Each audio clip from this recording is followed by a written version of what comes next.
Prince Caspian, Chapter 2. The Ancient Treasure House. "This wasn't a garden," said Susan presently. "It was a castle, and this must have been the courtyard."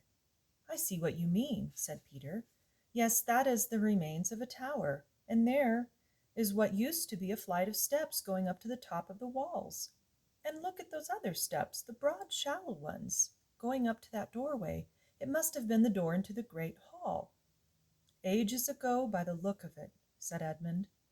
"Yes, ages ago," said Peter. "I wish we could find out who the people were that lived in this castle and how long ago."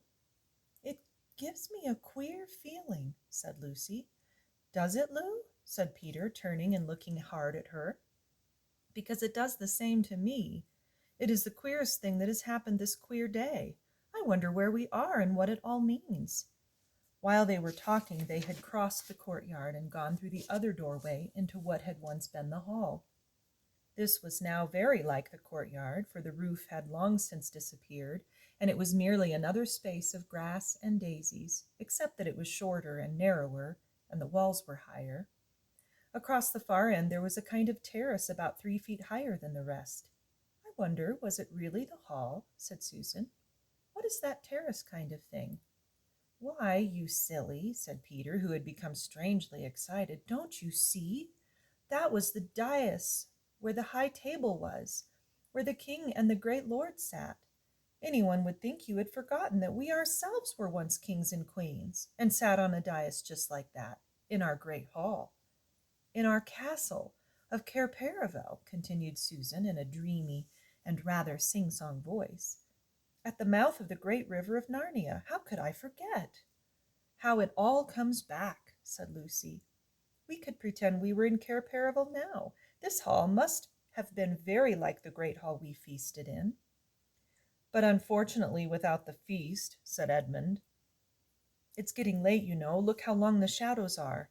And have you noticed that it isn't so hot?" "We shall need a campfire if we've got to spend the night here," said Peter. "I've got matches. Let's go and see if we can collect some dry wood." Everyone saw the sense of this, and for the next half-hour they were busy. The orchard through which they had first come into the ruins turned out not to be a good place for firewood. They tried the other side of the castle, passing out of the hall by a little-sized door into a maze of stony humps and hollows which must once have been passages and smaller rooms, but was now all nettles and wild roses. Beyond this they found a wide gap in the castle wall and stepped through it into a wood of darker and bigger trees, where they found dead branches and rotten wood and sticks and dry leaves and fir cones in plenty. They went to and fro with bundles until they had a good pile on the dais. At the fifth journey they found the well, just outside the hall, hidden in weeds, but clean and fresh and deep when they had cleared these away. The remains of a stone pavement ran halfway round it. Then the girls went out to pick some more apples, and the boys built the fire on the dais and fairly close to the corner between two walls, which they thought would be the snuggest and warmest place. They had great difficulty in lighting it and used a lot of matches, but they succeeded in the end. Finally, all four sat down with their backs to the wall and their faces to the fire. They tried roasting some of the apples on the ends of sticks.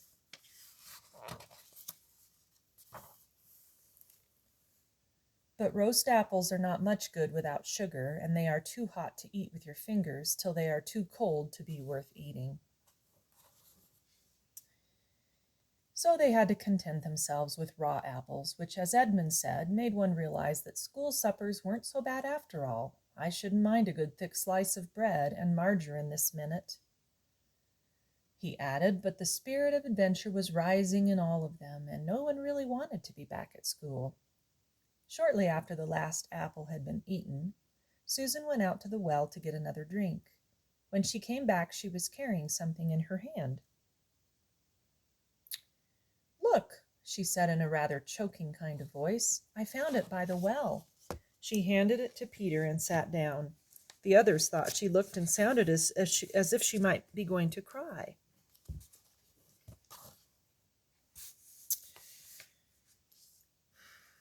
She handed it to Peter.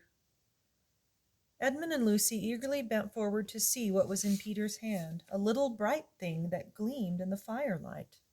Well, I'm I'm jiggered, said Peter, and his voice also sounded queer. Then he handed it to the others. All now saw what it was, a little chess knight, ordinarily in size, but extraordinarily heavy because it was made of pure gold. And the eyes in the horse's head were two tiny little rubies. Or rather, one was, for the other had been knocked out. Why, said Lucy, it's exactly like one of the golden chessmen we used to play with when we were kings and queens at Cair Paravel. Cheer up, Sue, said Peter to his other sister. I can't help it, said Susan.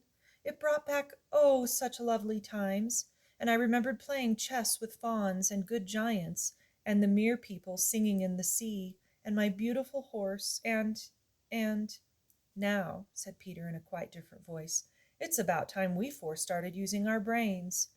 What about? Asked Edmund. Have none of you guessed where we are? Said Peter. Go on, said Lucy. I felt for hours that there was something wonderful, mystery, something hanging over this place. Fire ahead, Peter, said Edmund. We're all listening. We are in the ruins of Cair Paravel itself, said Peter. But I say, replied Edmund, I mean, how do you make that out? This place has been ruined for ages. Look at all those big trees growing right up to the gates. Look at the very stones. Anyone can see that nobody has lived here for hundreds of years. I know, said Peter. That is the difficulty, but let's leave that out for the moment.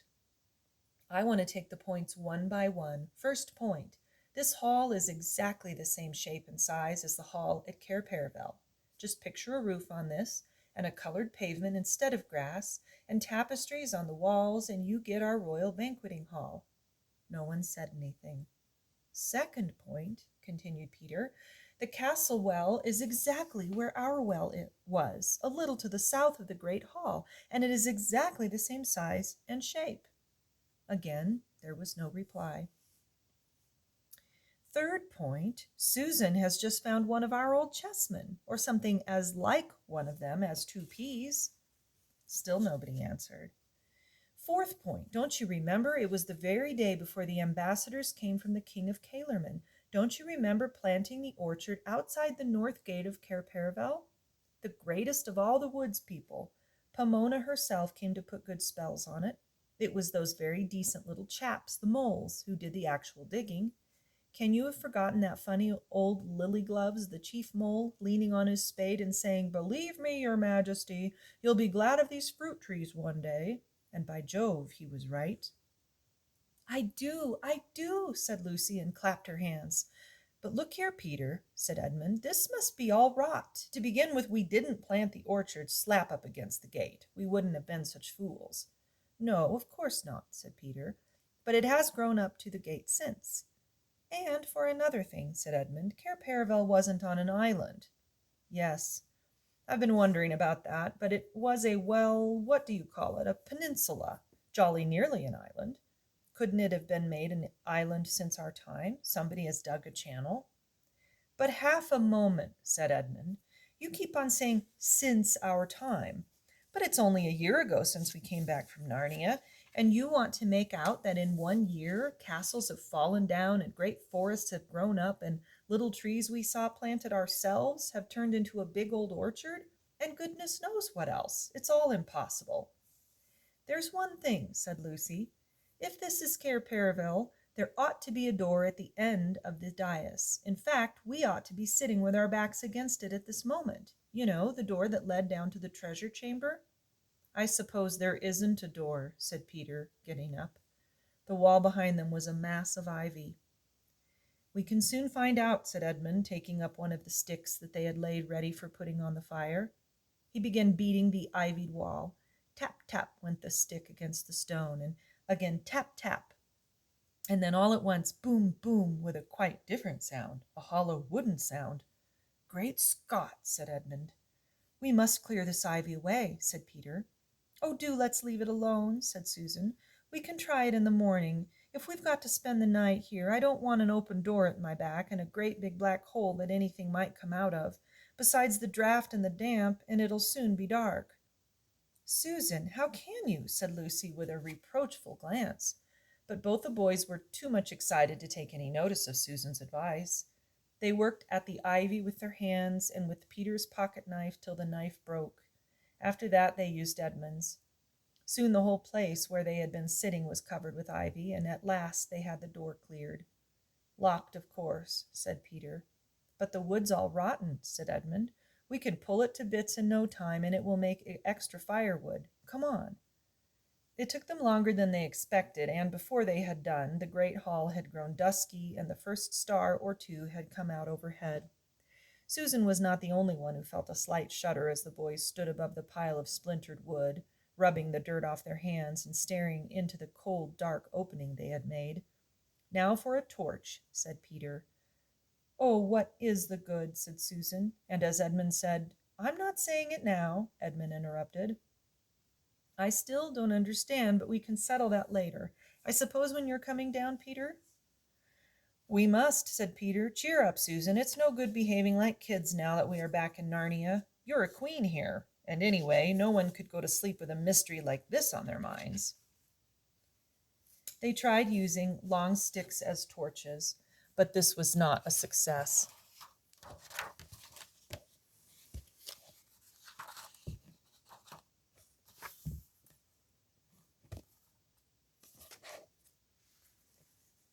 If you held them with the lighted end up as they went out, and if you held them the other way, they scorched your hand and the smoke got in your eyes. In the end, they had to use Edmund's electric torch. Luckily, it had been a birthday present less than a week ago, and the battery was almost new. He went first with the light. Then came Susan, then Lucy, and Peter brought up the rear. "I've come to the top of the steps," said Edmund. "Count them," said Peter. "1, 2, 3, said Edmund as he went cautiously down, and so up to 16. "And this is the bottom," he shouted back. "Then it really must be Cair Paravel," said Lucy. "There were 16. Nothing more was said till all four were standing in a knot together at the foot of the stairway. Then Edmund flashed his torch slowly around. "Ooh," said all the children at once. For now all knew that it was indeed the ancient treasure chamber of Cair Paravel, where they had once reigned as kings and queens of Narnia. There was a kind of path up the middle, as it might be in a greenhouse. And along each side at intervals stood rich suits of armor, like knights guarding the treasures. In between the suits of armor, and on each side of the path, the knights guarded, as it might be in a greenhouse, and along each side at intervals stood rich suits of armor, like knights guarding the treasures.